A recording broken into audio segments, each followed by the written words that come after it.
The world is changing rapidly. Our cities are growing, our natural spaces are shrinking, and our cultural heritage is under threat. The degradation of landscapes, loss of biodiversity, and destruction of cultural heritage sites are just some of the consequences of unsustainable development practices. But there are those who are working to make a difference. Leading the charge towards sustainable development in the Mediterranean region, IEREK is organizing the CrossMed Board of Scientists, comprised of landscape architects, biodiversity specialists, and cultural heritage experts. With our collective knowledge and expertise, we will work to preserve and protect our natural habitats and the biodiversity they sustain.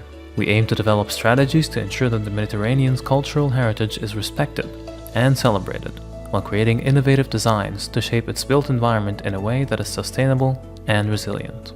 The CrossMed Board of Scientists will bring together different perspectives and expertise to find innovative solutions to contemporary problems in the Mediterranean region.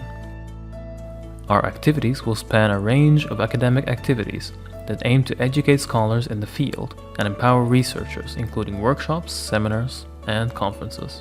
Join us today and be a part of a brighter future for all.